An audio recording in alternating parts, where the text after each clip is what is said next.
bisa melaksanakan kegiatan hari ini. Alhamdulillah. Pagi tadi sholat subuh tidak? Alhamdulillah. Yang mana? Sholat ya? Ya Allah ya Robi, kalau pacar sholat untuk depannya ya. Oke. Siapa yang tidak masuk?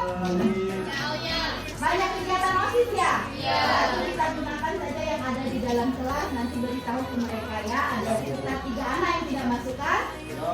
Hari ini nak, saya sebelum memulai pelajaran dengan kalian pengen namanya membuat keyakinan kelas atau kesepakatan kelas, tapi bahasa kerennya keyakinan kelas, yang dimana nanti kalian itu semuanya kan memiliki kelas impian ya, kelas yang kepengen rusak mano, kelas yang bikin kalian nyaman, kelas yang bikin kalian belajar itu ibarat di surga lah. Kepengennya apa? Kamu tulis nanti di kertas yang akan saya sediakan, di kertas sticky note ini ya, yang warna-warni. Kalian akan saya beri. Setelah kalian tulis apa yang kepengennya kalian, apa yang keinginan kalian, biar belajar nyaman seperti di surga, silakan tulis. Nanti kita tempel di sana, dibacakan, lalu kita tanda tangani, kita sepakati agar kita memiliki tanggung jawab dengan apa yang kita inginkan. Kita patuhi dengan dibubuhi tanda tangan. Paham? Kita dimulai ya. Sekarang saya tanya, enak belajar di rumah atau enak belajar di sekolah? Sekolah. Maka di sekolah membaca, karena kita dari jam 7 pagi sampai jam 4 ya. Maka harusnya nyaman. Sekarang kepenginan kamu cak mano nak, ibu pengen tahu, ibu akan menghargai penginan kamu cak mano. Kita berusaha untuk kedepannya nanti belajar dengan kepenginan kamu ini. Akan kebutuhan kamu akan saya penuhi, dan silakan ditulis. Nah, terserah. Misalnya keyakinan kelas itu seperti saling menghargai ya. Saat yang lain bicara, kalian saat ditanya dia menjawab. Tidak saling bully, tapi jangan ada kata tidak dan jangan ya. Kelas yang bersih selalu tenang dalam kelas. Tenang dalam kelas.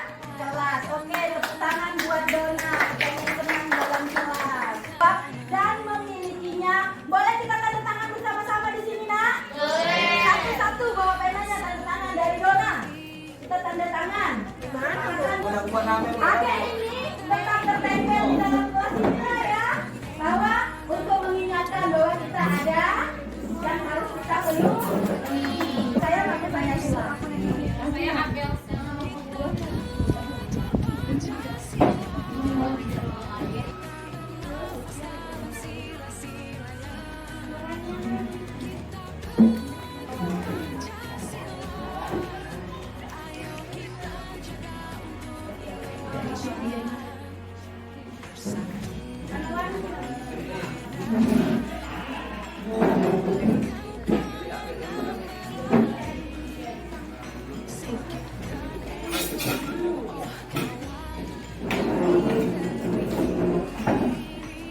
Iya. Belum ngipas ah.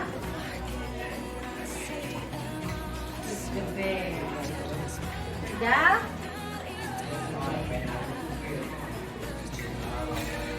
Nah, terima kasih ya. Semoga ini tetap kita tempel untuk mengingatkan selama kita berada di kelas ini, keyakinan kelas bisa kita terpenuhi. Saya mohon permisi, semoga hari ini bermanfaat kita semua. Tetap jaga kesehatan, jangan lupa sholat, tetaplah menjadi anak soleh dan soleh. Wassalamualaikum warahmatullahi wabarakatuh. Waalaikumsalam warahmatullahi wabarakatuh.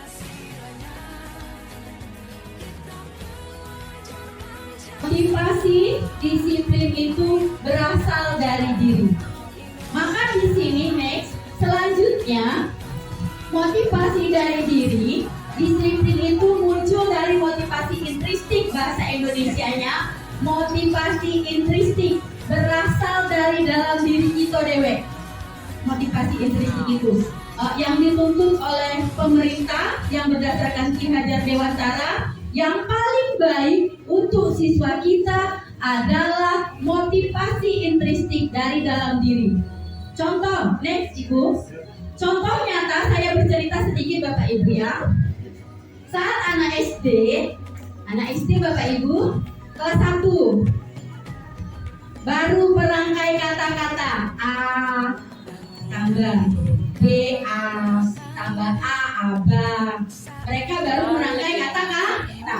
Saat mereka bisa merangkainya kata demi kata menjadi kalimat, mereka bisa membaca Bapak Ibu.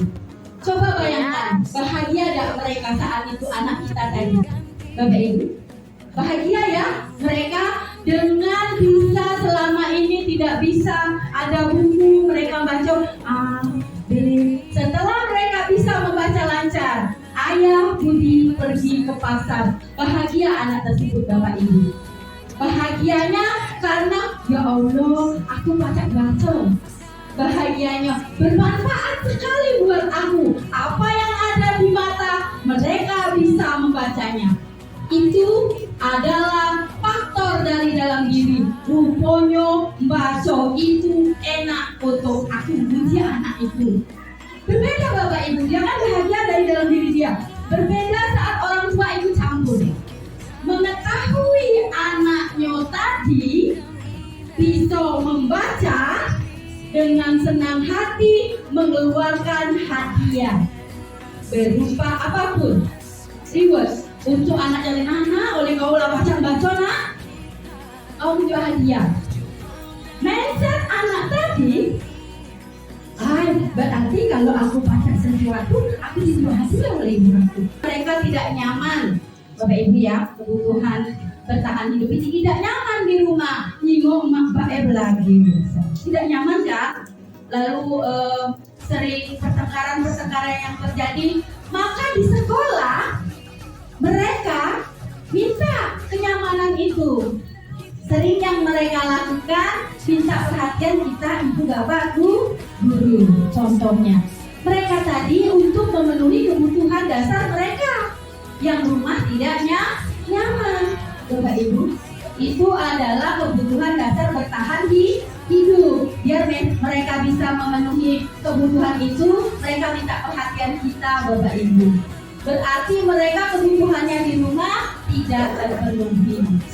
Kesehatan juga, kesehatan tahu kan?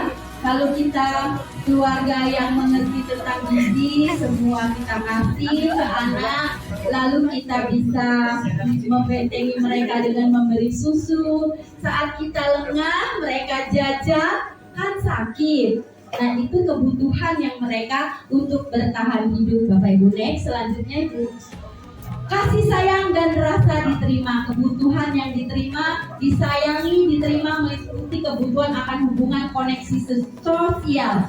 Sama saat kita di sekolah ya Bapak Ibu, kita kadang memberikan kasih sayang ke siswa kita. Di rumah juga, kita juga memberikan kasih sayang yang utuh ke anak kita. Contohnya saat makan, kita sediakan makan. Saat dia belajar kita tungguin, kita komentari belajarnya. Saat dia tidur kalau bisa kita ajak ngobrol sebelum tidur. Itu kebutuhan anak di rumah kita. Saat kebutuhan itu tidak terpenuhi di